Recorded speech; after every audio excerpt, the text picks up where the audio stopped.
Bom dia, tudo bem? Olha só, vamos para mais uma aula de geografia, tá? Unidade 4, tema 1 e 2, vamos falar um pouquinho da União Europeia e da Rússia. Olha só, União Europeia, ela não se formou da noite para o dia, né? Fatores históricos antecederam a sua formação.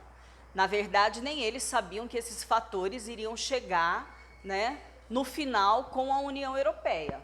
Mas olha só, teve aí o Império Romano, né, que foi aí de 27 antes de Cristo a 476 depois de Cristo, onde aconteceu a difusão do cristianismo, além de várias conquistas militares. Depois nós tivemos aí o Império Romano entre 1492 a 1975, e nesse processo houve aí a difusão da língua espanhola por vários territórios que foram conquistados. Ao mesmo tempo, o Império Romano, 1583 a 1997, e sua hegemonia se baseou no poder naval, mas também na difusão cultural britânica, que foi se espalhando, todos esses processos foram acontecendo, e essas mudanças foram chegando aí, né, até a origem da evolução da União Europeia. Olha só, a União Europeia, já comentei com vocês, né, União Europeia, que desenvolveram ações políticas e econômicas integradas, sendo a livre a circulação de pessoas, produtos, serviços e capitais entre os países membros. Né? Então, ou seja, professor, acho que eu já ouvi alguma coisa parecida com isso. Sim, quando nós estudamos sobre o Mercosul, né, nós falamos muito a respeito disso mesmo, porque é uma pequena cópia, né, da União Europeia aí. Bom, as origens da União Europeia remontam aí ao final da Segunda Guerra Mundial, quando os países europeus, debilitados pelos sucessivos conflitos, né, pelo qual eles passaram, uniram-se em busca de estabilização política e econômica.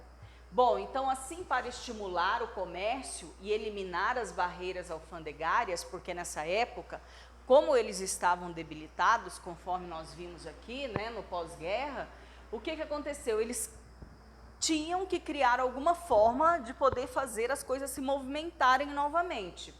E aí o que eles fizeram? Assim, para estimular esse comércio, para estimular a industrialização, né, e eles eliminaram então as barreiras alfandegárias e criou-se em 1948 o Benelux.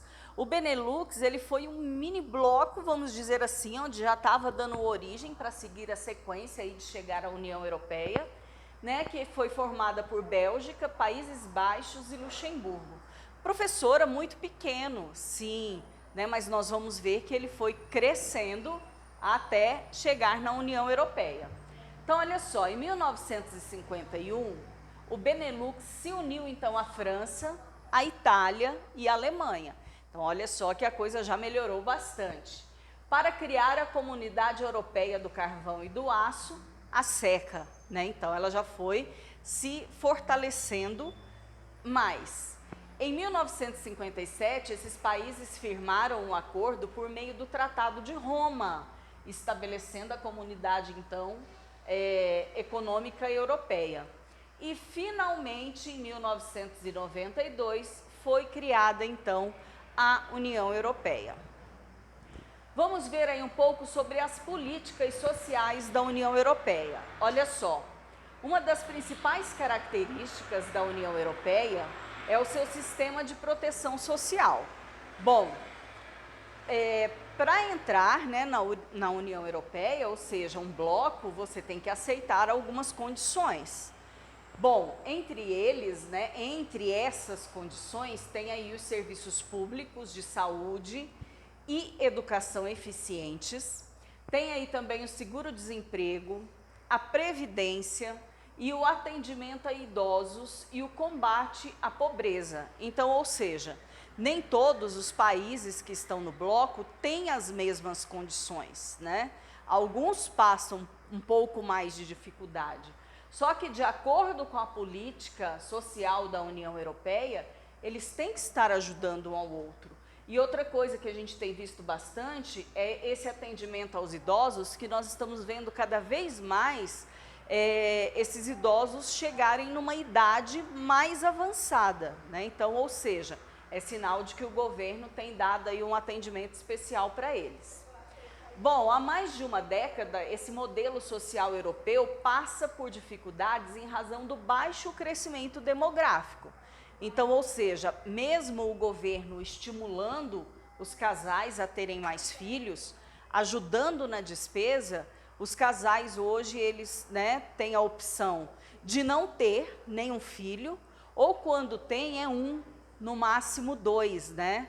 Eles têm diminuído cada vez mais e a população vem envelhecendo e o governo se preocupa muito em relação, porque tem que pagar, né, a aposentadoria aos idosos, manter aí um atendimento para eles de boa qualidade e ao mesmo tempo, né, falta aí essa questão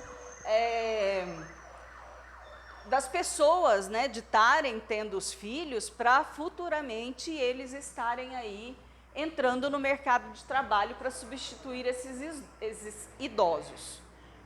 Bom, a Europa é uma das áreas mais industrializadas do mundo e com produção de alta tecnologia. As principais relações comerciais deles são com os Estados Unidos, a China e a Suíça. Então, o que acontece? Eles criaram o espaço Schengen, que a União Europeia foi responsável, então, pelo espaço Schengen, que um acordo por meio do qual os cidadãos dos países signatários podem circular livremente a turismo ou a trabalho sem passar pelo controle de fronteira. Ao todo são 26 países. Então, ou seja, tinha aquela fiscalização, né, para você comprovar que você é daquela região, para você poder ficar se deslocando de um lugar para o outro.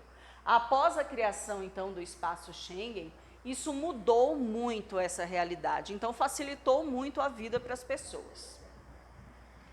A saída do Reino Unido. Bom, isso é um assunto polêmico, né? Ficou muito tempo em discussão, até mesmo a população ficou muito dividida em relação a esse assunto, mas olha só, em junho de 2006, o Reino Unido decidiu, por meio de um referendo popular, deixar a União Europeia. Bom, eles colocaram a população no meio, né, que é para estar ajudando a decidir aí como ficaria, vamos dizer assim, essa situação, se deixaria ou não a União Europeia. Então, essa decisão obrigou o governo do Reino Unido a iniciar um processo de negociação diplomática, porque, afinal de contas, não é fácil você entrar num bloco.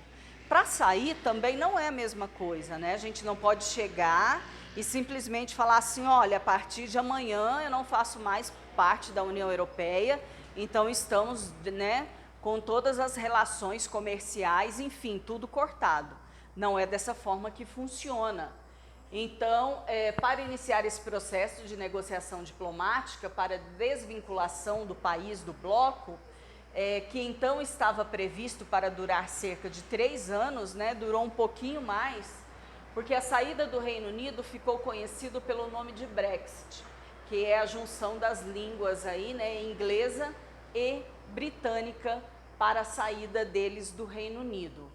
O Reino Unido, gente, ele é a segunda maior economia da União Europeia, atrás apenas da Alemanha. O Brexit produz, portanto, impactos significativos em muitas economias do mundo, né? Então, assim, ou seja, fez uma diferença muito grande a saída do Reino Unido, né? Teve um balanço, vamos dizer assim, geral. Os principais pontos de discussão sobre o Brexit foram sobre a política econômica. Então, a população ficou dividida. Os apoiadores da saída diziam que as contribuições financeiras do Reino Unido custavam muito caro para a população britânica, né? Que ficaria melhor, então, que eles ficassem livres, porque aí eles iriam contribuir menos. Os opositores argumentavam que com a saída do bloco, o Reino Unido pagaria mais impostos e teria menos vantagens comerciais, porque quando é um bloco, eles conseguem negociar num todo, né? Então, realmente, o que acontece? Fora do bloco, ele poderia negociar, mas acredita sim que seria um pouco mais complicado.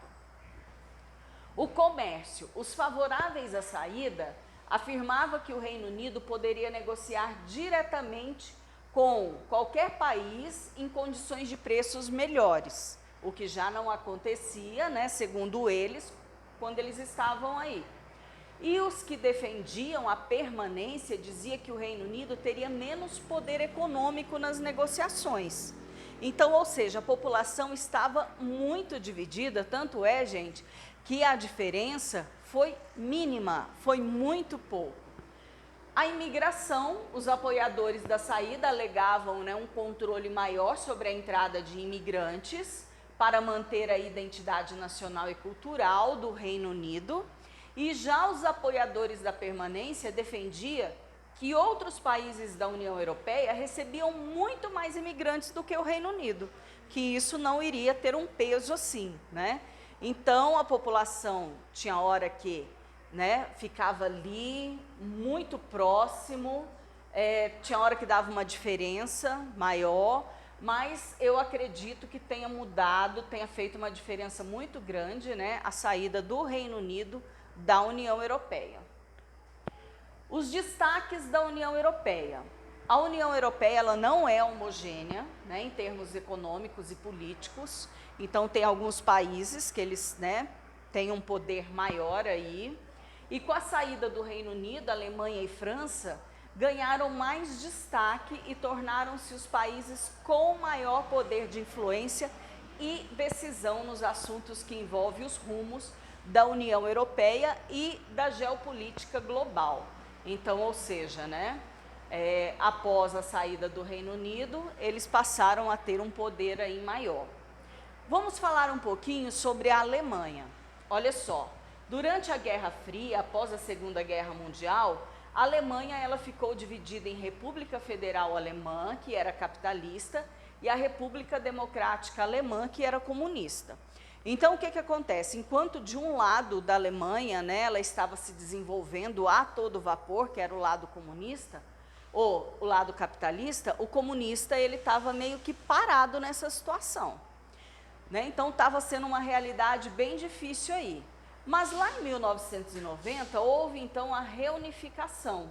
E hoje a Alemanha tem uma indústria moderna e é a maior economia da União Europeia. Porque, olha só, assim que ela foi dissolvida, né, que houve a reunificação dela, o que acontece? Aquele lado que era capitalista, né, já começou automaticamente a começar a investir naquela parte da economia que estava parada por um tempo. Então, rapidamente ela se reergueu. Tanto é, né, que é a maior economia da União Europeia. As atividades econômicas. A indústria alemã, ela figura entre as principais do mundo. Existem aí grandes jazidas de carvão, que foram muito relevantes para o desenvolvimento da indústria. Então, a Alemanha, ela começou a aproveitar tudo que ela tinha a favor, né, para que esse desenvolvimento acontecesse mais rápido. Então, eles tinham aí grandes jazidas de carvão, que eles usaram, né, para ajudar nesse desenvolvimento industrial. Eles têm também uma densa rede hidroviária, né, que eles utilizam aí o rio Reno para o escoamento dessas mercadorias. Utilizam alta tecnologia, emprega cerca de 11% da mão de obra alemã, que é extremamente qualificada. A agropecuária passou a empregar um número cada vez menor de trabalhadores, porque eles começaram a utilizar aí a tecnologia. E o setor de serviços e comércio é o mais significativo em termos econômicos, uma vez que representa quase 70% do PIB do país. A virada energética, né? Esse negócio quando a gente fala em questão energética desses países, né, eles têm uma preocupação muito grande e eles estão investindo cada vez mais para poder mudar, né, essa tecnologia, né, esse uso para poder melhorar as condições, né, ambientais do nosso planeta. A previsão é de que até 2050 as energias renováveis constituam 80% da matriz energética alemã. Os alemães estão empenhando em reduzir a emissão de gases do efeito estufa, né, que já teve aí muito alta, então é algo que preocupa bastante. E entre essas medidas tomadas pelo governo está a desativação progressiva das minas de carvão, visto que a queima desse combustível é altamente poluidora, né? E também em relação à energia nuclear, que é uma situação que preocupa bastante, porque eles têm medo de que aconteça aí um acidente nuclear, né? Igual aconteceu em 2011 lá em Fukushima. Então, o que acontece? A Alemanha decidiu eliminar suas usinas nucleares até 2022. Então, assim, é um tipo de energia que eles utilizam muito, né? É uma energia limpa, mas o que acontece? É preocupante, porque se acontecer um acidente nuclear igual o de Fukushima, né, pode trazer muitos danos aí. A França. A economia francesa ela é caracterizada por uma agricultura que atende ao mercado interno e ao bloco, uma indústria moderna e sofisticada e um setor de serviços que particularmente faz uma diferença bem grande aí, né, é o turismo. Quem nunca sonhou, né, em conhecer Paris, fazer uma viagem assim? Então, olha só, a França ela tem uma das maiores áreas cultiváveis da Europa, que permite aí o suprimento do seu mercado interno e a exportação do que sobra, a exportação do excedente, da produção para os demais países europeus. E o que acontece? No setor industrial tem aí a metalurgia que se destaca na área aeroespacial. Então, ou seja, né, um bom destaque aí. Um dos problemas da economia francesa é a falta de recursos naturais para a produção de energia. Então, ela sofre um pouco com isso daí. Atualmente, a energia nuclear representa cerca de 75% da matriz energética da França e existem aí estudos para reduzir, né, incentivando o uso dessas energias renováveis.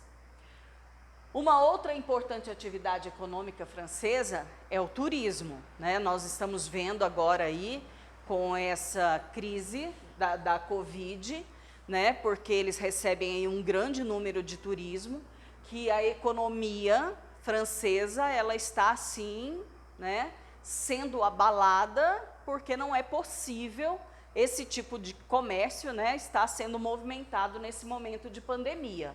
Mas Paris é o principal polo turístico, mas não é somente Paris ali em si. Eles têm aí as praias ao sul, com monumentos e patrimônios históricos espalhados pelo território, que também atraem milhões de turistas o ano inteiro. Então, ou seja, né, além de Paris, tem aí esparramado, né, vários outros monumentos e patrimônios históricos que são visitados por esses turistas. Vou deixar com vocês as atividades das 106 e 107, tá? Até nossa próxima aula e se cuidem.